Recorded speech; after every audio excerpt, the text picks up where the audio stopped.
E aí galerinha, tudo bem com vocês? Dando continuidade no nosso tema de educação física, última parte de transtornos alimentares.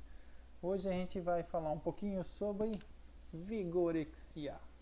Vigorexia, a gente vai fazer sempre aquela pergunta lá, o que é esse tema? Então a gente vai estudar e vai saber o que é vigorexia hoje. Então, qual é a pergunta? O que é vigorexia? Vigorexia é um transtorno psicológico e alimentar que caracterizado pela insatisfação com a imagem corporal. Lembrando que a anorexia também tinha essa parte de insatisfação com a imagem corporal. E a gente vai ver qual é a diferença de um e de outro hoje, para vocês entenderem um pouquinho melhor. Então, o pessoal também busca o corpo perfeito e com isso tem o sentimento de inferioridade e visão distorcida da sua aparência. Então, isso aqui é bem parecido com a anorexia que a gente viu há 2 aulas atrás, tá? Então, um transtorno psicológico alimentar, insatisfação corporal, por sentimentos de inferioridade e visão distorcida ou deformada da sua aparência. Para a medicina é conhecido como, tem um nome diferente, é transtorno dismórfico muscular, que a pessoa, você vai ver aqui na frente. Aí vai ter um desenho e você vai entender melhor, tá? Então, parecido com a anorexia, só vai ter uma pequena diferença de como a pessoa se vê no espelho. Então, diante do espelho, os anoréxicos, que a gente viu nessas aulas atrás, eles se veem obesos. Então, eles estão super magros e se veem obesos. Lembra dessa imagem? Coloquei? Então, super magrinho e a pessoa se vê bem gordinha no espelho. Já o pessoal que tem vigorexia, ou os vigoréxicos, se veem fracos, magrinhos, apesar de estarem com um corpo musculoso. Então, é ao contrário. Ó. Então, aqui é magrinho e a pessoa se vê gordinho. E aqui a pessoa é super forte e ela se vê magrela no espelho. A autoimagem é distorcida, então aqui ó, tem uma distorção da imagem, aqui também, só a diferença de como que ela se vê. E o que acontece nesse transtorno é que o pessoal pratica muito exercício físico, até demais, tá? Para buscar a mesma coisa, sempre o corpo perfeito. Sempre eles estão insatisfeitos com o corpo deles, eles sempre procuram uma perfeição, sempre aumentar a massa muscular ou a força muscular.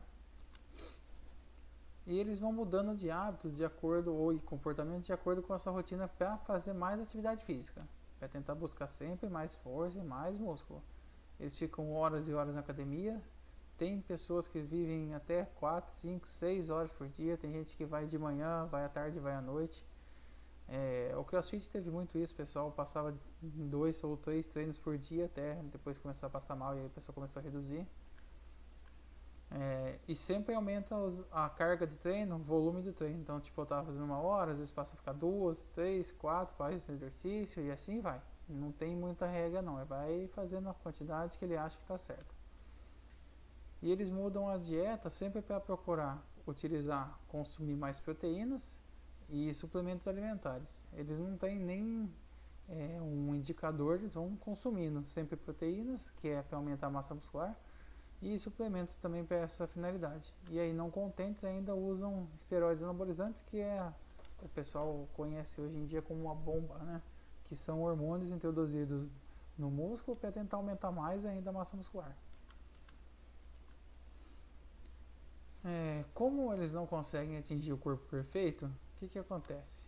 Eles se sentem cada vez menores ou inferiorizados da visão da própria aparência. Então sempre eles olham, não conseguem atingir, por exemplo, esse ideal que ele está procurando, ele se vê magrinho no espelho e então ele fica inferiorizado. E isso pode acontecer sempre esse caso de depressão ou ansiedade, tá? Uma compulsão por causa dessa imagem que eles têm na ideia que é uma imagem perfeita. Os sintomas são imagem negativa, né? Distorcida do próprio corpo, como a gente estava falando um pouquinho atrás, cansaço, insônia, a pessoa não dorme direito, fica sempre cansada e não dorme. Ritmo cardíaco alterado, mesmo em repouso, tipo parado, sentado, o ritmo cardíaco fica oscilando muito, ou acelera muito, ou diminui, ou fica nessa montanha russa. Dores musculares, tremores, queda no desempenho sexual, irritabilidade, a pessoa fica bem irritada. Depressão, né, porque causa dessas outras coisas anteriores. e ansiedade e desinteresse nas atividades. Ele só quer fazer atividade física. Então qualquer outra atividade, vamos jogar um futebol, ou vamos jogar um videogame, ou vamos ali no barzinho, alguma coisa assim, ele não tem interesse. Ele só tem interesse em fazer exercício para aumentar a massa muscular e força. Com tudo isso que acontece, a pessoa se afasta dos parentes, amigos e colegas de escola, ou do trabalho, só quer ficar em casa sozinha ou na academia treinando. Muitas vezes ela vai com fone de ouvido e não quer nem conversar com ninguém. A atenção sempre está voltada para a prática de exercícios, ele só pensa nisso toda hora e vive isso 24 horas por dia. E, como eu falei aqui, então ele só fala sobre isso quando ele vai conversar com alguém sobre exercício e não tem interesse nas outras atividades do dia a dia. A causa que a gente encontra na literatura é que é uma causa individual, que pode acontecer para mim, pode não acontecer para você, então não tem uma causa assim falando, é isso que acontece, por isso que acontece. Então pode ser uma coisa acontece comigo, desenvolvo, e para você outra coisa. Mas o que pode contribuir para isso é o papel das mídias e dos influenciadores digitais, que o pessoal fica colocando na cabeça do pessoal e postando que a gente tem que ter um corpo perfeito. Algum distúrbio genético, algum desequilíbrio químico no cérebro, com uma falta de oxigenação, ou alguma coisa que está faltando mesmo a dependência. E alguma história de vida que a pessoa tenha um período que tenha aprendido que tem que ser valorizado o corpo, ou que o corpo é daquele jeito, ou que até a profissão dela como modelo às vezes precisa ter aquele corpo perfeito. Então isso pode desencadear também a vigorexia. O que acontece de consequência? A insuficiência renal ou hepática, então do rim e do fígado, a gente não consegue processar ou não consegue eliminar a quantidade de substâncias que a gente tem no corpo ali que precisa ser mandadas para fora, e aqui não consegue fazer a limpeza. Problemas de circulação sanguínea, né? Risco de doenças cardiovasculares, coração aqui ou vasos sanguíneos. Depressão, né, que a gente já falou que é psicológico lá atrás. Aumento do risco de câncer de próstata, né, por causa da ingestão exagerada de proteínas ou de suplementos ou de esteroides anabólicos, né, as bombinhas. No caso dos homens próstata, e no caso das mulheres é infertilidade. Distanciamento do convívio social. A atenção é voltada apenas para a prática de exercício. Então o pessoal só pensa em exercício e não tem essa prática social, não sai para nenhum lugar. Como que a gente pode tratar isso aí? Parecido com a bulimia e anorexia, multidisciplinar, então precisa do médico fazer uma avaliação e dar um diagnóstico. O psicoterapeuta tem que fazer o tratamento diário ou semanal. Nutricionista, né, para acertar essa alimentação que está distorcida. E nós da educação física para orientar os treinos que ele deve fazer na medida certa, sem exagero. A pessoa não precisa parar de treinar, ela só tem que ser orientada melhor, porque às vezes ela vai lá faz 3 vezes por dia, mas ela não necessariamente precisaria fazer tudo isso. Tem que convencer ela a abandonar os anabolizantes, né, que são substâncias químicas que podem causar muito mal.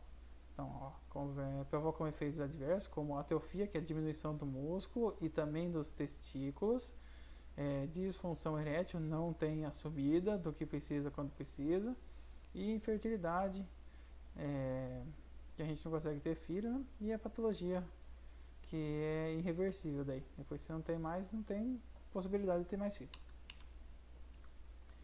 E pode ser necessário recorrer ao uso de medicamentos, né? Inibidores seletivos de recaptação de serotonina para o controle da ansiedade. Sem isso aqui a gente fica muito ansioso, então tem uma compulsão, tá?